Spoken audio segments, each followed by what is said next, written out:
Mark Carney just said that there are no national unity projects that are being built and says that the One Economy Act is only about starting a conversation. Once again, all talk, no action.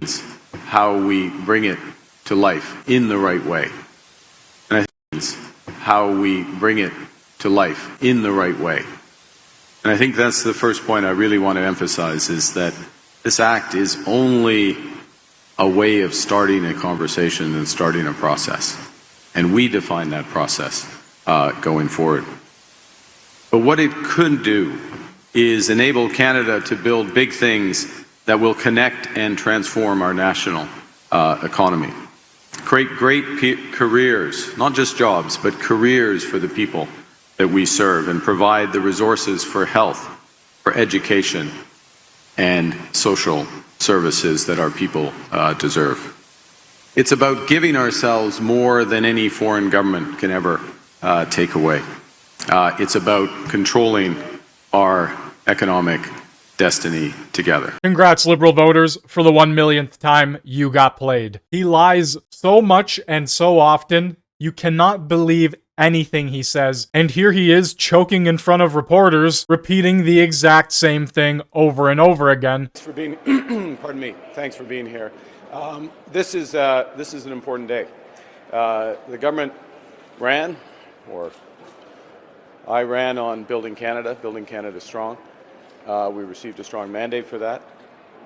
Zero confidence in this man. You can hear it in his voice, the way he presents himself. That 16-second clip tells you everything you need to know. On top of that, we constantly hear from the Liberal government about how we need to become independent from the United States and remain a sovereign nation. But when worst comes to worst, US fighter jets scrambled to Vancouver Airport during alleged hijacking NORAD. So US fighter jets had to come over into Canadian airspace because of this alleged hijacking. Of course, we rely on the US for our defense. Oh, and it's called freeloading. Yes, it is. If you go to the Government of Canada website and go to the Royal Canadian Air Force aircraft and you scroll down, you can see that we use the CF Hornet. These are jets from the 80s, by the way. And we also have a list of candidates for the Battle River Crowfoot riding. This is now the second time Pierre was specifically targeted by the longest ballot committee. Take a look at how many people are on this list.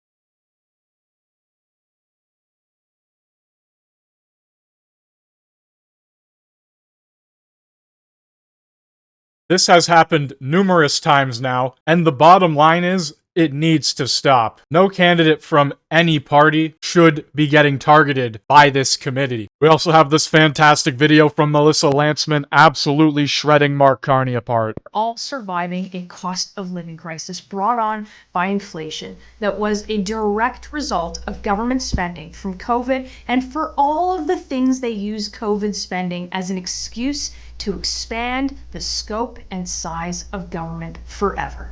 We have collectively seemed to lost our sense of perspective when it comes to government numbers and the fiscal situation of this country. When we're talking about a deficit that could hit $250 billion, anybody who told me that in January or February, I would have thought I was smoking something very strong. But now it's almost an accepted fact, and the government keeps on announcing additional spending measures. Carney's spending and deficits aren't as bad as Trudeau's. They're worse. His spending today will be his tax hikes tomorrow. Did we learn nothing from what just happened? Did we learn absolutely nothing from COVID and the buckets of money that the Liberals spent claiming that Canadians needed them in every facet of their lives, all while nothing got better? I, Mark Carney, do swear that I will be faithful and bear true allegiance to His Majesty, King Charles III, King of Canada. Because the Liberal government is doing the exact same things again. We need to talk about the consequences of this. Because if Mark Carney gets away with this, This is the kind of spending that will be normalized, and that every Canadian will pay the price until we're all just broke.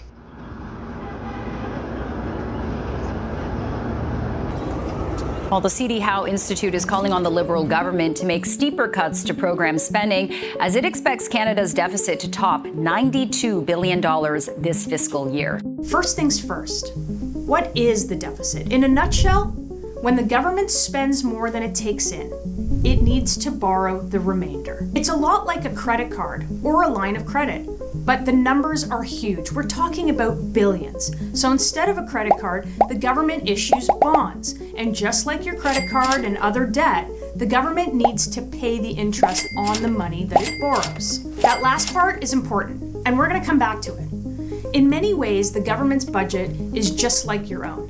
If you need to borrow money for a project for your house or for your business, you can go to the bank. And if the bank thinks it's a good investment and they're likely to get their money back, they'll give you a loan plus interest. The government of Canada operates in a similar way. When it needs money because Mark Carney has a project he wants to spend on, like banning gas-powered vehicles and spending hundreds of billions of dollars on charging stations, the government of Canada can turn to the bond market to raise the money. And if the explanation is good enough, they'll buy the bonds, which is a loan to the government, plus interest. The annual deficit adds to the total debt the country owes. Today, the federal government, not including the provinces, owes $1.25 trillion. And with no budget or guide rails, this is just going to get larger and larger. Even when the previous Liberal government introduced a budget, they still blew through it. So as much as I would love to see how much is being spent and where it's going, they're probably not going to follow it anyway. Remember this guy? I don't know. When I think about the biggest, most important economic policy this government, if re-elected, would move forward, you'll forgive me if I don't think about monetary policy. It's really important to remember that when he came into office, he was going to run a few small deficits. When we talk about that investment, we're very clear. We're going to run 3 modest deficits in order to pay for it. And in the end, it exploded. Justin Trudeau doubled our debt. He had more deficit spending than all of the prime ministers in Canadian history combined. Oh, but he'll about run he says a modest deficit, a tiny deficit. So you see the deficit, a modest deficit, and only for 3 years. Only for, 3 deficits, three modest. Friends, we've gone through this before. Look at the mess in Ontario with the modest deficits of The consequences of all of that spending were felt by every single Canadian. Increased borrowing costs and massive spending pushed inflation into multi-decade highs. The cost of everything skyrocketed, and it hasn't come back down. Just go to a grocery store. And then, to deal with all of the inflation, interest rates had to start going up. As widely predicted, the Bank of Canada moves the overnight rate up again, 25 basis points to 5%. Which hurt everyone with a mortgage or a line of credit. If government spending was the answer to all of our problems, this country would have been a utopia by now. The exact same thing might happen again. Because in this case, Mark Carney isn't even starting by pretending that these are going to be 3 or 4 small deficits. He's getting right into it. In your platform, your COSA platform you released today, you outline almost $130 billion in new spending. We're not spending that amount of money, we're investing that amount of money. And these numbers are massive. Nonpartisan projections show that Canada's deficit just this year is going to be $92 billion. Not the budget, just the part that we have to borrow.